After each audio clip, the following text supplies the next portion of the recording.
What's up, guys? Welcome back to our channel. So today we're going to tell you guys the story of how we met and kind of how we first started talking. So we both went to Sterling College, which is kind of in the middle of nowhere. And at Sterling, your freshman year, they put you in these little family groups. And me and Tavis ended up being in the same family. And at the beginning of the school year, Sterling does this like field day type thing. Do you remember this? They had these different activities for you to do, and one of them, this is my first memory of Tavis actually. One of them was this little relay race where you get a bat and you put your head on the bat, you spin in a circle, then you have to run down and sit on a balloon and pop the balloon. This girl, she goes so hard at this, face plants, and like everybody kind of laughed and thought it was funny, but I just remember me and Tavis pretty much the rest of the day if we made eye contact, we would both just bust out laughing.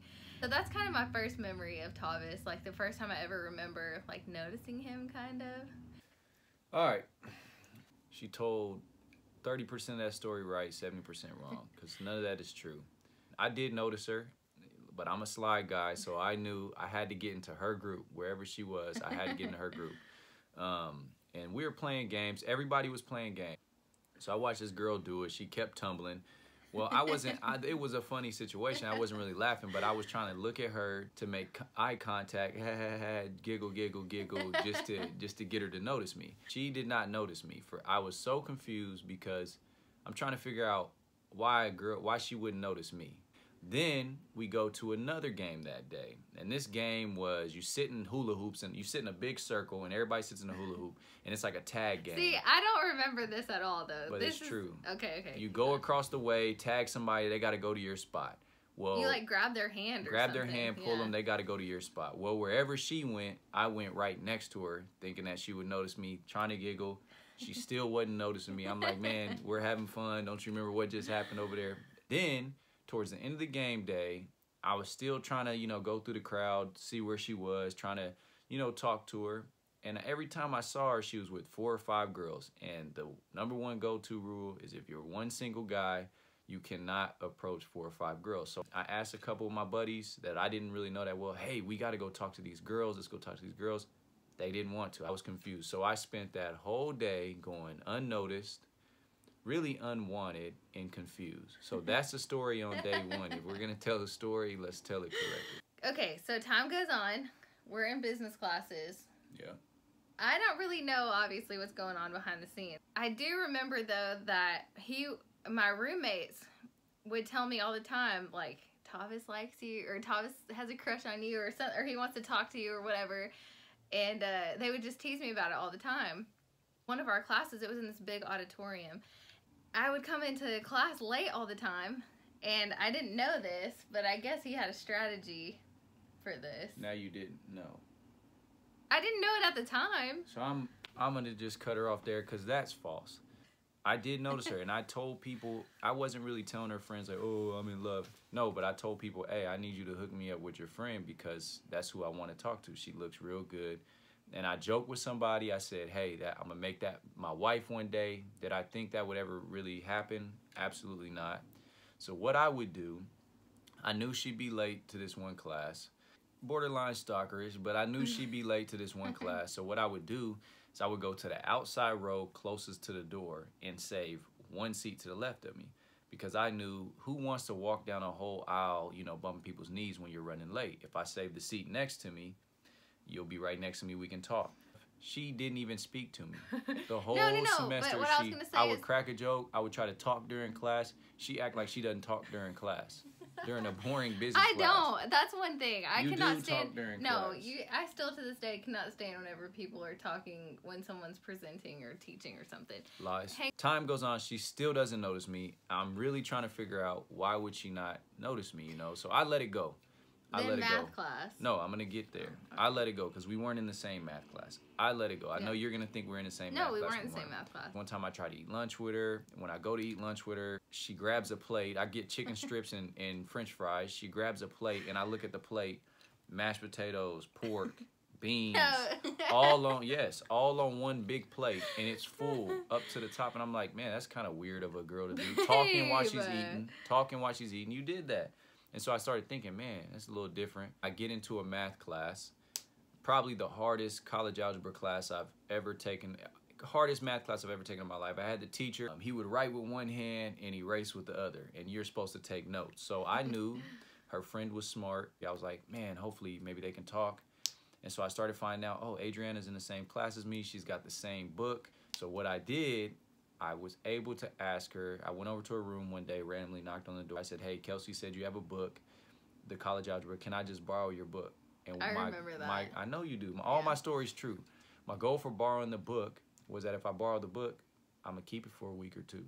She's going to need the book. No, he really did. I had a test. There was a point where I had a test, and I was so mad because he still had my book. I was studying. And I could not get it back. I was studying, and all she had to do was talk to me to get the book back. So, time goes on. I get a little message on Facebook. Boo boo, hey, can I get my book? And I, you know, me, as a dude, I'm thinking, oh yeah, this is it. I'm like, yeah, well, why don't we study together? So we made it a deal to where I would always borrow her book, and she would message me on Facebook Messenger or whatever it was back then, because I didn't have her number. She would text me on my iPod. I'd give her a book late at night. Well, then it got to a point, I started noticing we're having longer conversations. Actually, no, I messed up. How it all first happened, her and Kelsey are out at the sand volleyball courts alone. And Let me tell this part. I'm like, yes. Let me tell this part. Okay, so we're out there playing sand volleyball, just peppering and stuff. Him and another basketball player were over at the tennis courts. And I don't remember why. They ended up coming over. No, I look up, and Tavis is riding over on a bike. Mind you, Tavis does not have a bike. He stole this from someone. Tavis stayed stealing people's bikes on campus. I feel like back then people didn't really use bike locks that much, and now you can't find a bike that's not locked up, probably because of Tavis. I put the bike back every time. So Tavis rolls up on the bike, and they're both just kind of talking to us, like not really anything. Well, his friend leaves, and so it's just me, him, and Kelsey. What? What's wrong? It's not what hang happened. on. Let me finish. So his friend leaves. It's just us three. And we're just all kind of sitting there talking in the sand. And then finally, my roommate, the real MVP. That's who you need to be thanking for this, which I should too. I'm thanking myself. She was the key to this relationship. So my roommate is like, well, I think I'm going to go ahead and head back in. And I'm looking at her like, oh no, like we can go together. So I ended up staying out there with Tavis. And I remember it was like right before it started getting cold or something. He was in a plain white t-shirt, and we were both like, let's just go for a walk. Because in Sterling, where we went to school, there's nothing to do. So we ended up going for a walk. We walked till like 2 in the morning, probably, just around town. And it was so cold. I went back and got a sweatshirt. Tavis just stayed in his white t-shirt, and I just remember I kept asking him, like, aren't you cold? Like, do we need to go back? And he's like, no, I'm good. He has his arms like tucked into his white tee, and now that I know him, I know he was probably freezing to death because he is always cold. And yeah, we stayed out till like 2 that night just talking. Yep. And pretty much since then we texted and we're talking. But that's not the right story. Again, it's wrong. So what really happened, her and Kelsey were on the volleyball courts. I didn't know, so I go to play tennis with my buddy. I hit the ball. I'm terrible at tennis. I hit the ball. It goes over the fence, so I go run and get the ball. While I look, I'm like, oh, man, Adriana and one person are at the sand volleyball courts. I can make my move. So I instantly quit the game. I said, hey, man, I got to go kind of finish some work. I'm the type of person that when you have an opportunity, you have to go for it. So I hop on my bike. It may not have been mine. It was somebody's bike that they let me borrow, probably, for that day. I hop on my bike. I go over there, and I'm real smooth. So what I did, you know, when you're younger, you're on the bike, you jump on the side of the bike, and you ride on one pedal, and then you jump off the bike and let the bike go, and it just keeps rolling. So that's what I did. I jumped off, let it keep rolling, and I noticed when I first rolled up, I was like, hey, guys, and they were looking at me. And then when I let the bike go, they both just kind of watched the bike go like that. So then I sat down, and I was like, man, I was like, hey, Kelsey. I was like, what's up? I was like, hey, Adriana, nice to meet you. And I was like, you're in college algebra, right? I instantly dove in with the book and all this, and we started speaking. And her friend, Kelsey, yes, she's the real MVP because I gave her the wink. I need you to get out of here.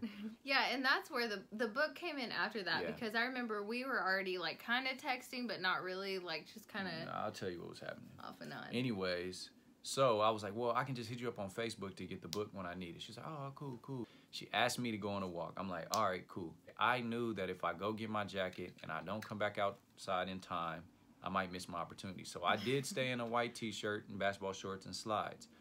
Well, for me, anytime I hear the chains to a dog's collar move, I know there's a dog around. We're walking through the neighborhood and I kept hearing a bark. And I'm like, man, I hate to do it, but one of us got to survive to tell the story. And so I keep hearing the dog chain. Well, finally, I hear the chain, and I think it's right next to me. I take off. I'm out of there. He really took off. He left me in the dust. And this was if really... a dog was coming after us, I probably would've made it. I would have just been mauled that day. Yep, and I would have told somebody at Sterling. So this is about how we met and how we started talking. That's it. I gamed you down. I told everybody I was going to get you, and I got you. When I first saw her, I thought she was beautiful. Like, I was like, man, she's so pretty. She's so cool. You know, I want to talk to her. I didn't think we would ever be like as far as we are, to be honest. When we first started talking, I had no clue. But she is beautiful. You look at her and you think she's beautiful, but it's not been because of that. It's because I wanted to prove to her and myself that I can be a good guy to a woman, and that she can, there's good men out there. He just totally changed my perspective on guys. He changed my perspective on myself too, because like I just, at that point in my life, I didn't really have a very good like self-image or like confidence, I guess, in who I was. I mean, now I know I'm like super cool. And to be truthful, if we're gonna go there, she's the one who asked me out. So Tavis pretty much told me at one point that like whenever you're ready, I'm ready, kind of thing. Like be boyfriend and girlfriend. If you know me, you know those words. Tavis, you know that happened. I'm not gonna lie to you. You're I'm not gonna a liar. lie to them. I'm not gonna lie to you. What really happened? We started talking this and that, and I don't ever push the envelope. I'm like, well, if she, you know, if she wants to date me or whatever, we'll date. I never really had a girlfriend, quote unquote. Well, come halfway through the school year, I think she saw that other ladies were giving me the eye, you know. I'm a fly guy, other ladies were giving me the eye, and she eventually was like, hey, do you want to go out? No, you are such a liar. You text me that. I have the text. I saved the text, and I said, sure, if you want to go out, I guess that's something we can do. You are a liar. Okay, all of my stories, she said, has been true. Now she's embarrassed and this ain't true. The rest of the story was true. Because when I'm clowning myself, it's true. Like I said, he had told me before. Yeah, so we're getting to the truth. If you want to date, then we can. And so that's whenever, it was like a couple weeks into school. It's okay that we you were asked sitting. me No, out. I remember this. We were sitting. I was sitting in my car. You were standing at the door talking to me, and I was like, "If you want to start dating, we can." And you were like, "Okay."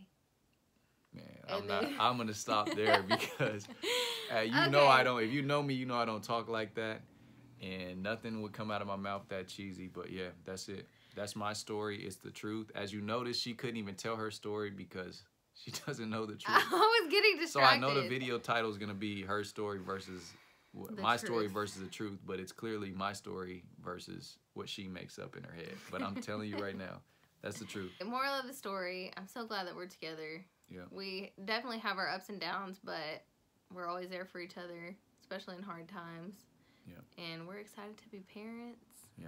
All right, guys. Well, thanks for watching our video. Hit the like button. Make sure you guys subscribe. View it about 10 times. That way we can get those views up and just help us out, baby. Let us know if you like this video. Make sure you're following us on Instagram. I'll put those in the description box below.